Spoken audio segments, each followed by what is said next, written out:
9/11/2001.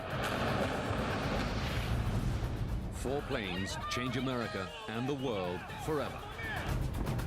19 men, armed with box cutter knives, strike a stunning blow against the mightiest superpower on the planet.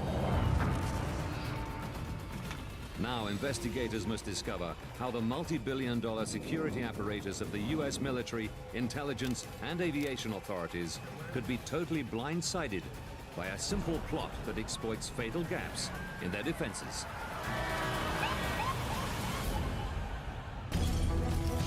Disasters don't just happen. They are triggered by a chain of critical events. Unravel the fateful decisions in those final seconds from disaster. The United States. New York, Griffiths Air Force Base. September 11th, 2001, 7 a.m. America prepares for war. Operation Vigilant Guardian will simulate an attack coming in from across the nation's borders.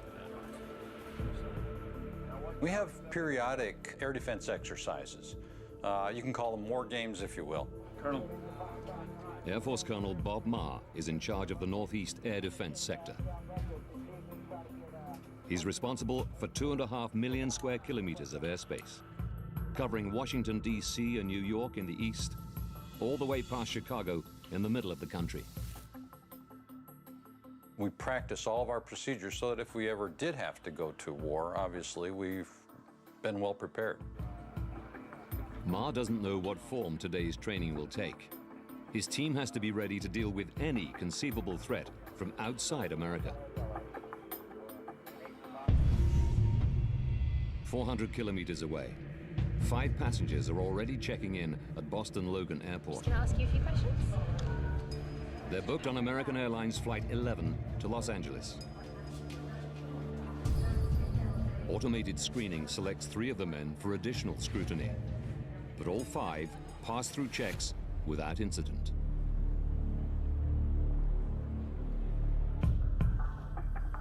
American Airlines Flight 11 will be one of over 5,000 commercial flights in the skies within the next hour. And the man in charge of keeping them all on track is Ben Sliney. He's worked in air traffic control for 30 years, but today is his first as National Operations Manager for the Federal Aviation Administration. I was given charge of the nation's airspace. I'm feeling pretty good on the first day of that job. 7:59 a.m. American Airlines Flight 11 climbs into the Boston skies. Its route to LA will take it due west.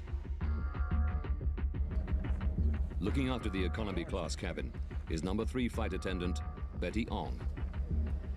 With the flight only half full, the trip should be fairly relaxed.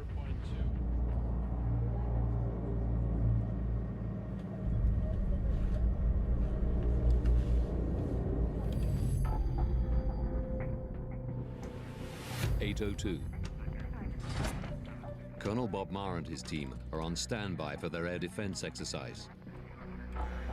They're totally unaware of the events beginning on American Flight 11.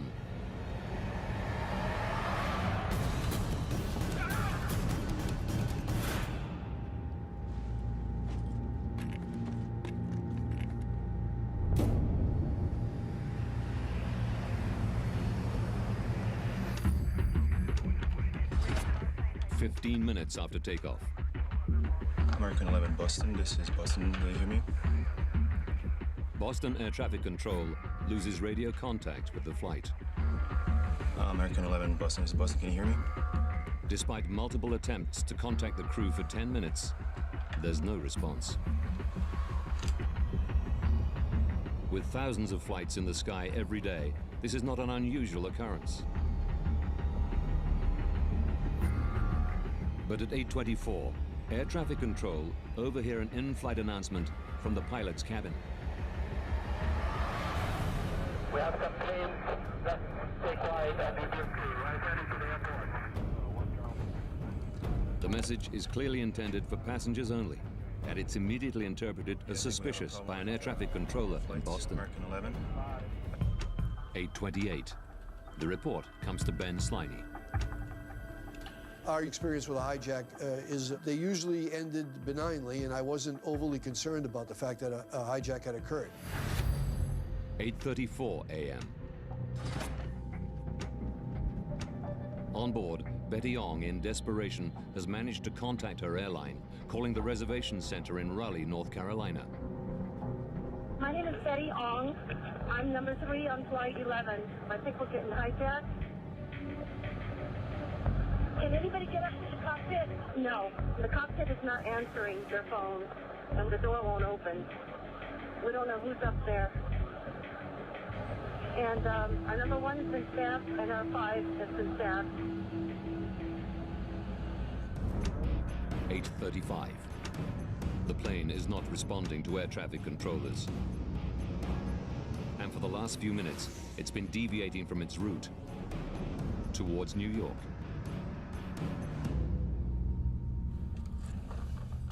At the ATC Center on Long Island, Dave Bottiglia is looking after Sector 42 of New York airspace. I said, oh, this is going to be a great day. Because Sector 42 is not busy on nice days. As soon as I sat down, Boston Center calls up and he says, this is American 11. He goes, watch him, they think he's hijacked. But the hijackers have switched off the plane's transponder, meaning Bottiglia doesn't know its speed and altitude. He only has the primary radar blip. We're just tracking him. He's heading down towards Kennedy. We know that he's off course. And that was the only thing that we really knew. 8:38 a.m. Unnerved by the radio silence, another controller calls the military's northeast air defense sector. Is there any military assistance requested? Yeah, we're actually trying to get the F-15s to... Yes, did you want F-15s out? Yeah, F-15s out of Otis. The request is so unusual, it reaches Colonel Marr. The military think it could be part of the training scenario that they're expecting. It's unique for the line controller to request military assistance. They would normally have to pass through the FAA command lines. The request for help from an air traffic controller might be irregular, but Marr takes it deadly seriously. We took immediate action by putting the fighters at Otis Air National Guard Base on alert.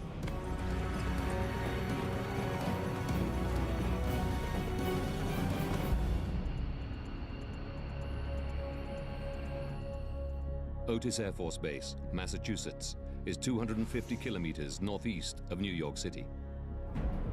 Where, in a bid to trace the missing flight over New York State, Dave Bottiglia contacts another flight in the area. Please change transponder. I said, do you see an American flight off your left? And he says, we saw him before, and we got him in sight. We no longer see him. The last reported sighting of American Airlines Flight 11 is just north of Manhattan, New York City. 8:43 a.m. On board American 11, flight attendant Betty Ong has been doing her best to let people on the ground know what's happening on the plane. I can't get into the cockpit. Is anybody still there? We are, absolutely. You're doing a great job. Just stay calm, okay, Betty? What's going on, honey? Okay. Aircraft is erratic again. You're erratic.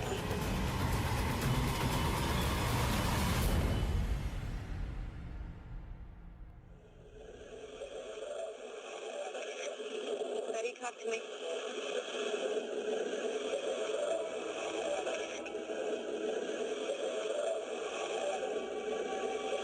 Betty, are you there?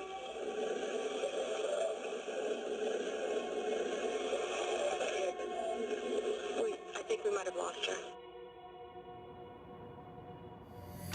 8:46. American Airlines Flight 11 crashes into the North Tower of the World Trade Center, hitting the building between the 93rd and 99th floors. 8:50. 4 minutes after impact. At the FAA Command Center, Ben Sliney is still unaware of what's happened in New York. One of the military liaisons indicated to me that CNN was reporting that a small aircraft had struck the World Trade Center. Frank? Yes, sir? Can you get me that up on the screen right now? I need to see that TV. This just in, you are looking at obviously a very disturbing live shot there. That is the World Trade Center. We have unconfirmed reports this morning. The first thing that I saw was a huge conflagration, and in my mind, of course, I knew that could not be a small aircraft. I have in my gut a bad feeling about what I'm looking at. 8:51 a.m.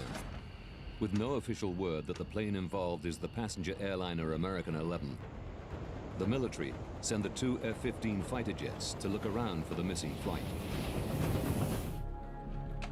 At Air Traffic Control on Long Island, Dave Bottiglia is concerned about another flight, United Airlines Flight 175.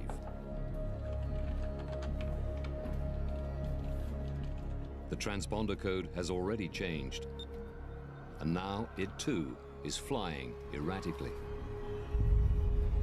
I look up, and right at that particular time, I notice now that United 175 has taken a really fast rate of climb.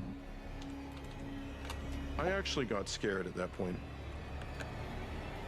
I turned to the chief, and I said, I think I have another one. 9 a.m. The U.S. Air Force's F-15s are still over 100 kilometers away, attempting to track down American 11.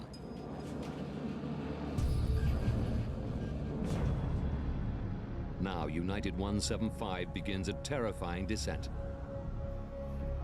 We saw it, and somebody in the area was actually counting it out now. 6,000, 4,000, 2,000, and they said the next hit, he's in the ground. And then somebody screamed out, oh my God, that's the World Trade Center there.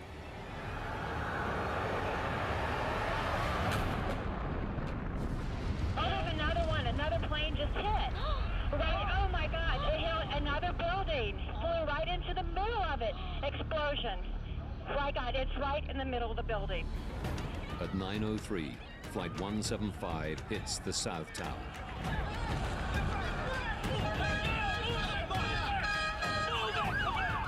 Panic spreads around lower Manhattan. Colonel Bob Marr is shocked to see the reports from the live television news. At that point, our entire mindset shifted. Now New York is under attack. This is no war game. It's the real thing. He sends the F-15s direct to Manhattan. Whatever altitude they need to go for center to make that work is fine with me. But that's the area I want them to go and hold. 9:04. At the FAA Command Center, Ben Sliney, on his first day as National Operations Manager, faces an unimaginable challenge. Now all aircraft in the sky were becoming suspicious to me. Immediately, I ordered a national ground stop order, meaning that no aircraft in the nation could now take off and join our airspace. 9:05 a.m. Primary radar picks up American Airline Flight 77 en route from Washington to LA, and it's miles off course. 11 minutes earlier, the flight had begun to turn away from its planned route when it switched off its transponder and radio contact was lost. Now, just a blip on radar screens. The flight has turned back east, heading towards the nation's capital. The F-15 fighter jets reach Manhattan. It's now a scene of devastation.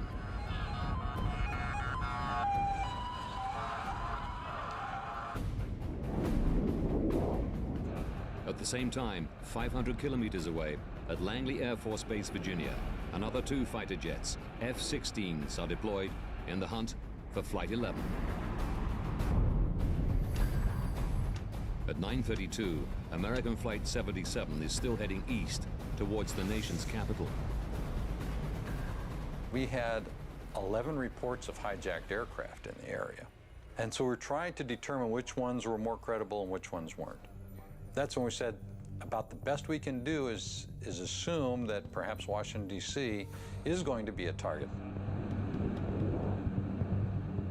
Only at 9:36, when they are 240 kilometers from Washington, D.C., are the jets vectored towards American 77 and Washington airspace.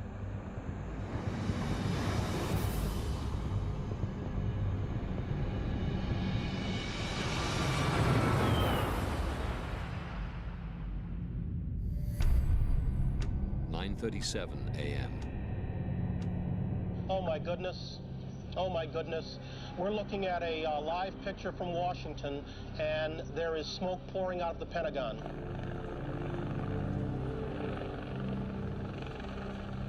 Seeing America's Defense HQ in flames, Ben Sliney takes decisive action. 3 was just too much to bear and not do something about it. I can't physically control all the aircraft, but I can certainly eliminate all the aircraft from the sky. This is Ben Sliney, head of ATC. That was the point at which I gave the order to land all aircraft at the nearest airport, regardless of their destination. Over 4,000 aircraft in American airspace all begin to land. It's an unprecedented move. It did cross through my mind that, of course, they could fire me for that, but I didn't really give that a lot of thought. Even as flights are landing, by 9:44, air traffic controllers have spotted a fourth plane, United 93, start to follow an ominous pattern. United 93 had deviated from its route of flight and had changed its transponder code. Heading from Newark to San Francisco, the flight had been contacted 20 minutes earlier by United ground staff, warning the pilots of possible intrusions into the cockpit. 9:59. At the World Trade Center. Oh, there it goes, there it goes, there it goes, there it goes. The 110-story South Tower collapses.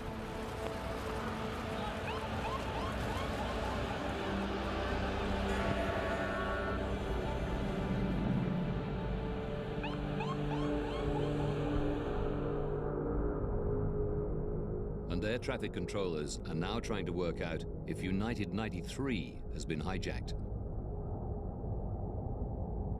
Even at that late juncture, there was a possibility that it was an electrical failure on United 93, and the aircraft was trying to get to an airport to land, and yet had no communication whatsoever.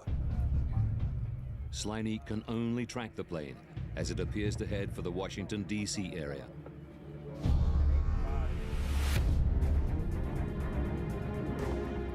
The U.S. Air Force F-16s rush to set up a defensive patrol above the nation's capital.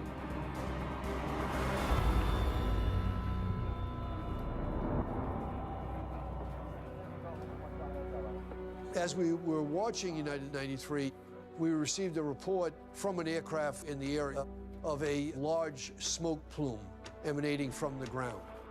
We made the presumption that that aircraft had struck the ground in western Pennsylvania. The plane comes down, just 20 minutes flying time short of Washington, D.C. All 44 passengers and crew are killed. These are the first pictures we have in. Initial reports indicated no survivors. 25 minutes later, in downtown Manhattan,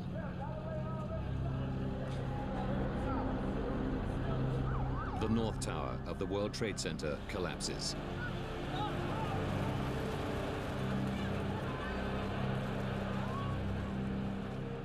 In the space of just 102 minutes, the 4 hijacked planes have claimed the lives of almost 3,000 people. And before the dust settles, the largest criminal investigation in American history begins.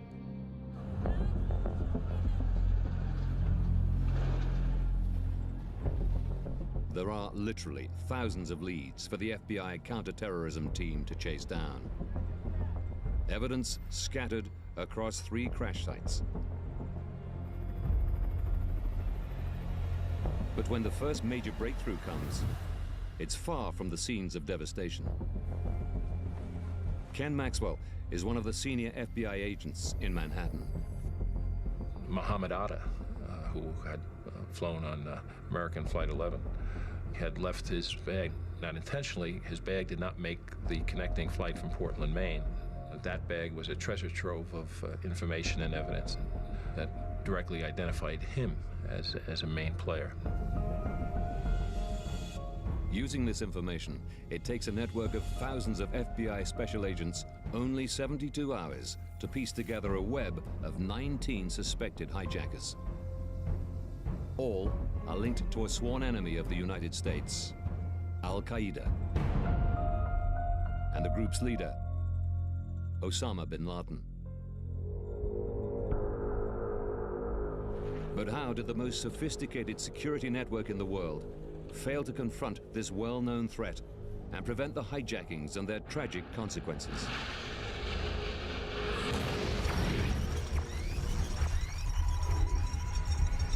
Now, by rewinding the events of that day and by going deep into the investigation, we can reveal the catalog of errors that left America wide open to the most devastating attack on U.S. soil in the nation's history.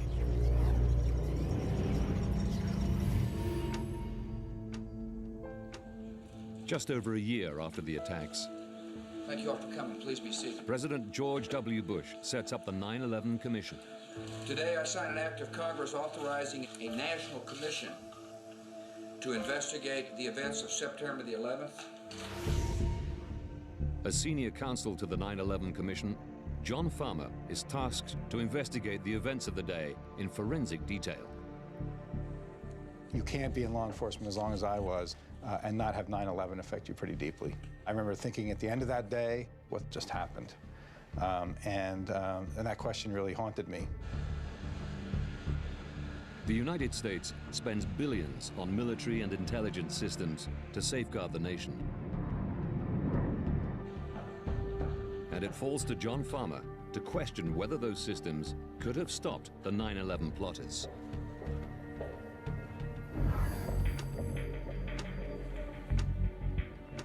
Almost 2 years before the attack, a CIA surveillance operation in the Yemen establishes that two of the hijackers, Al-Midhar and Al-Hazmi, have strong terrorist connections. Midhar's family's phone had been intercepted, so there was solid information linking Midhar to Al-Qaeda and Hazmi to Midhar.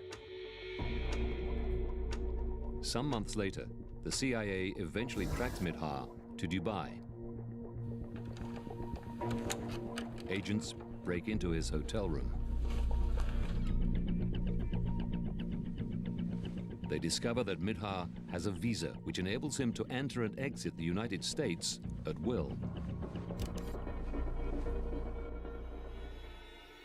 Within days, they are tracked to Kuala Lumpur, Malaysia, where one of the pair is photographed at an Al-Qaeda meeting.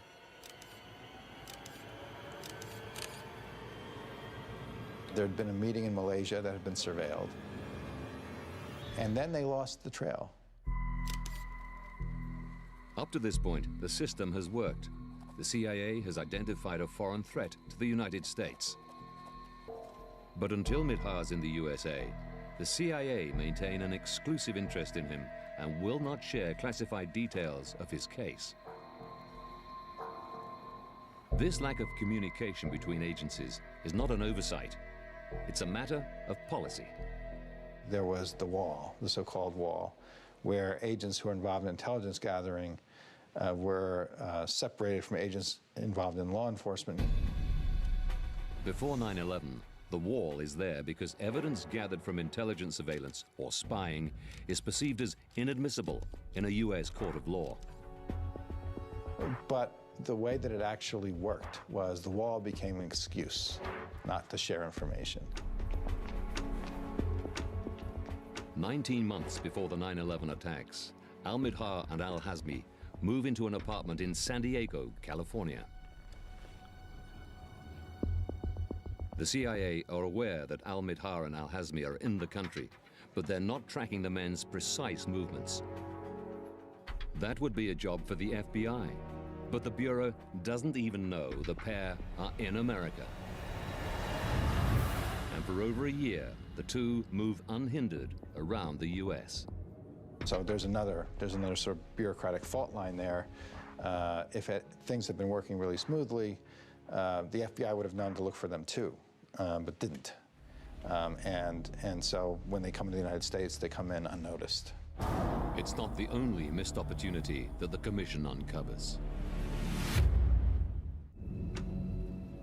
3 months before the 9/11 attacks, a critical point comes at a specially convened intelligence meeting between the CIA and the FBI, analyzing previous terrorist attacks.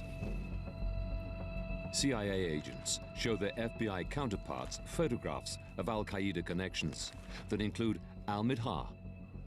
The FBI want to know more.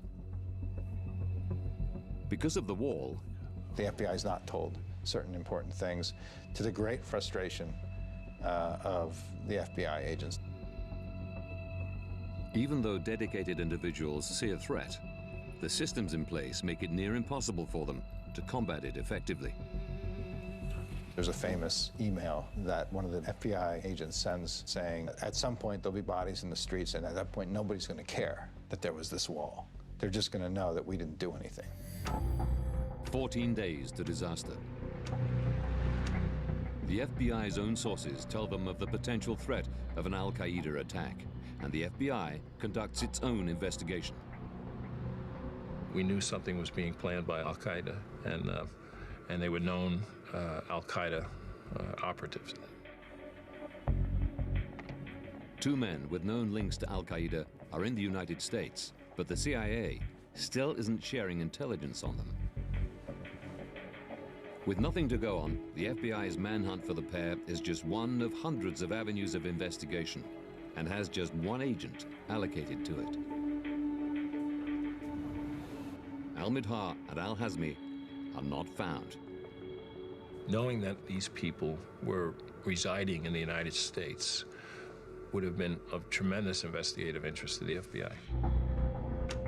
September 11th, 2001. 2 hours from disaster.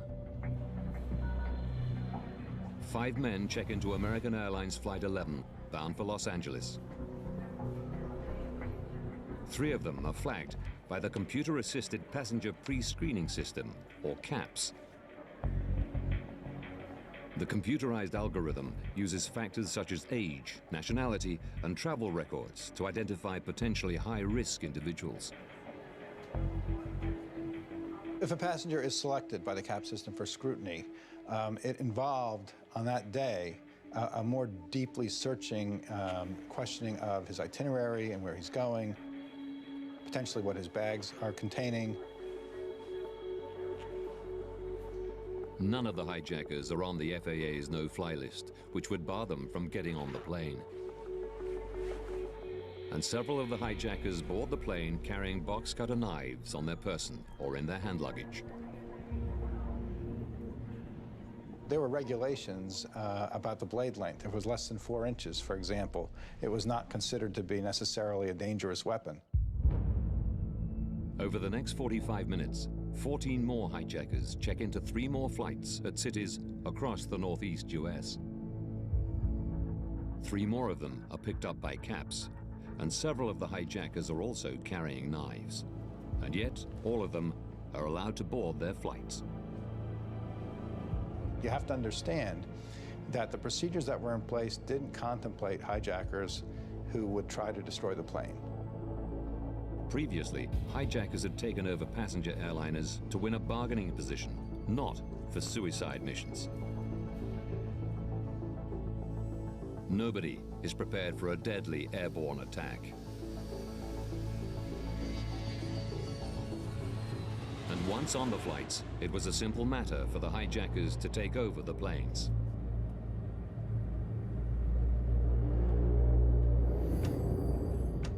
"32 minutes before first impact, the hijackers make their move. If the hijackers demanded entry to the cockpit, the protocol at that point was open the door, let them in. The theory was we don't want to risk anyone's life. Again, the theory doesn't allow for a suicide mission. The 19 hijackers take over 4 passenger jets and turn them into guided missiles. From this moment, there is nothing any airline or air traffic controller can do to stop them. The last line of defense is seemingly the US military, the biggest, best equipped air force in the world. But if they're going to act, they have to know that there is a threat. So John Farmer's investigation looks into the process of how the military become involved in a hijack. And there was an existing hijacking protocol by which the military would be contacted and potentially fighter jets would be scrambled. Going by the book, air traffic controllers had to contact the FAA controllers in Washington. Then, a chain of communications would follow before authority to scramble jets could be given.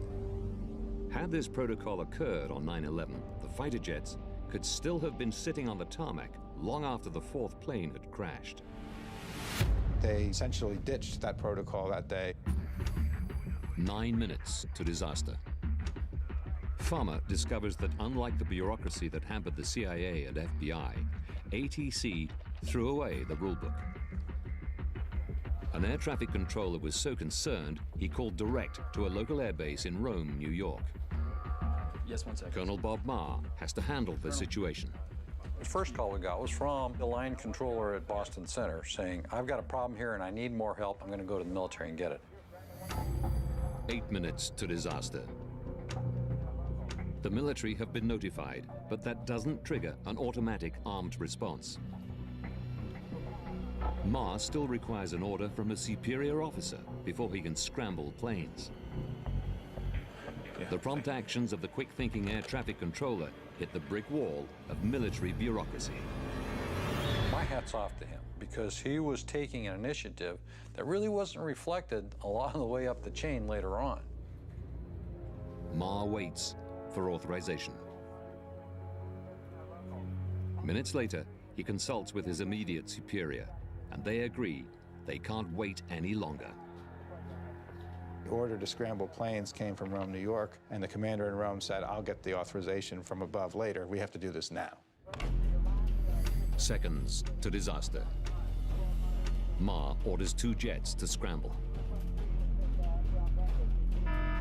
Since the end of the Cold War, America's Rapid Response Force has been reduced. Just 4 jets are on standby to defend half of America's East Coast. The nearest are at Otis Air Force Base on Cape Cod in Massachusetts, 250 kilometers from New York City. As the first passenger airliner flies into the World Trade Center, the pilots are still waiting for the all clear. The F-15s only take off from Otis 7 minutes after the first attack hits.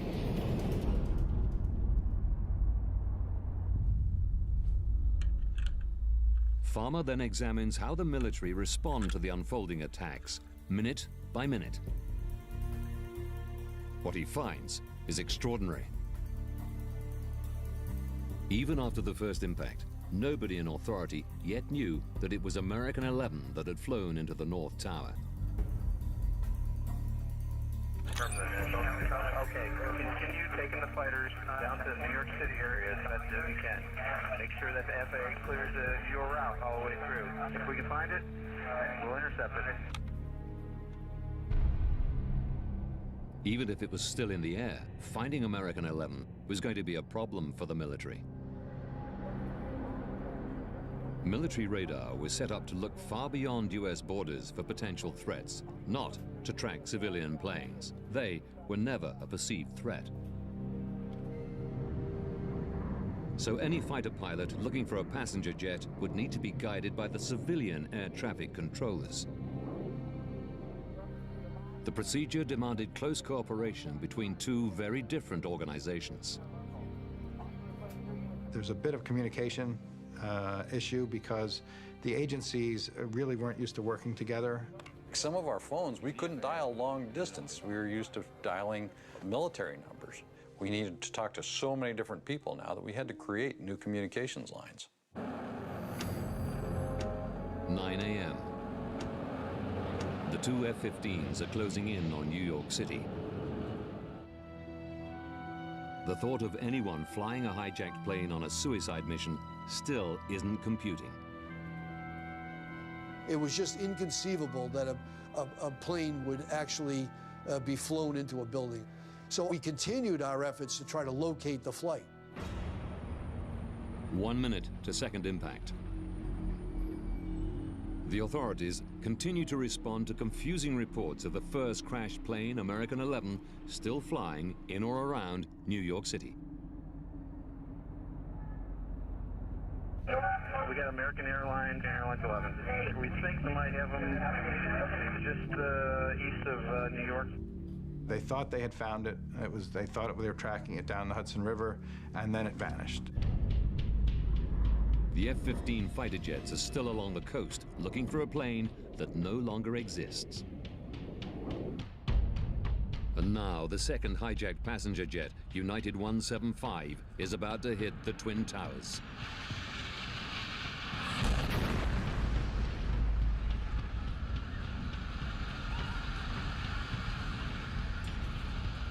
Actually, we don't realize there's another problem until we pretty much see it on TV, believe it or not. Now, America knows without question it is under direct attack. At this point, the national command structure, senior politicians and the military should spring into action. News reports on the day itself and in the weeks following suggest that a coordinated response is instantly triggered and that it comes close to foiling the next attacks. What had been told to the public was that the first two planes came as a shock, and the planes hit the Trade Center. But by the third flight, the National Command Structure had reasserted itself, had responded to the shock. They had scrambled planes in response to the report that the third plane, American 77, was heading for Washington, and were just too late to intercept that flight. In the months after 9/11, this remains the official line on the third hijacked plane.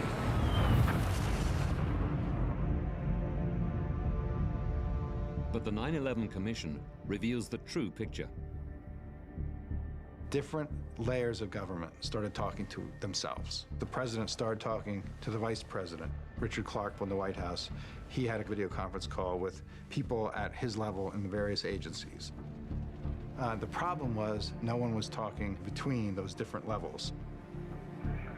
Without decisive leadership from the national command structure, the people on the ground are left to do their best. What we found was that there was no report to the military that American 77, the third plane, was hijacked at all. They had a report shortly before it crashed that it was missing, and they had a report shortly before it crashed that there was an unidentified plane somewhere near the Pentagon. But there was no report that American 77 had in fact been hijacked. When it comes to United 93, the fourth hijacked plane, the official line that the authorities were in control of the situation is even stronger. It was on radar. They had the authorizations they needed to intercept the plane and, if necessary, take it down. But as John Farmer reviews the military's recordings, a different story comes to light. Farmer's investigation discovers that at the highest levels of authority, no one was taking decisions relevant to the situation on the ground. From the perspective of the command center and myself, there was no one in the nation who knew what was going on. The truth of that day is that the National Command Structure was irrelevant at the critical time period. The terrible truth of 9/11 is that the only people making a difference were the civilians on the front line, the ATC, and the crews and passengers aboard the hijacked planes, the last line of defense. We can now reveal the series of critical failures that allowed this terrorist attack on American soil to happen. 20 months from disaster, 2 suspected Al-Qaeda activists moved to California. But a lack of communication between intelligence agencies means the FBI don't even know they're in the country. 14 days from disaster, the FBI begins a manhunt, but it's too little, too late.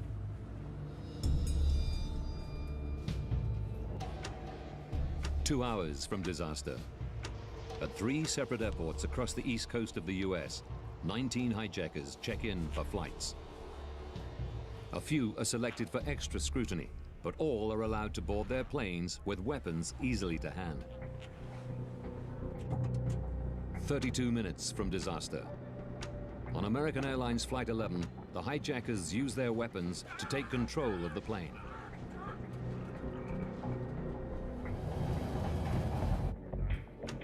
Nine minutes from disaster.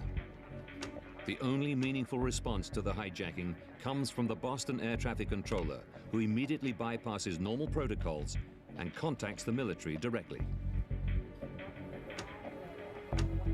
3 minutes from disaster.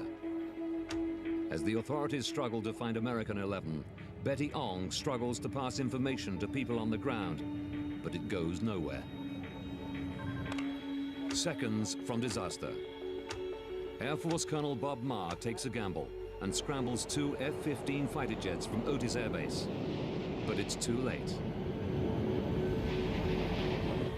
At 8:46, American Airlines Flight 11 plows into the North Tower of the World Trade Center.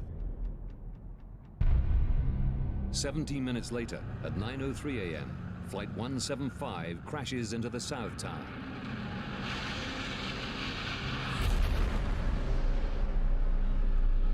Flight 77 hits the Pentagon at 9:37, 51 minutes after first impact.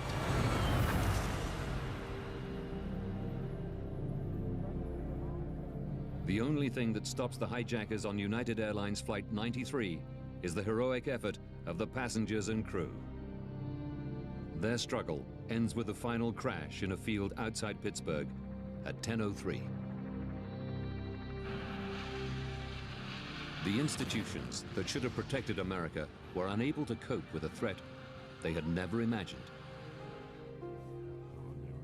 Vital information wasn't shared between agencies.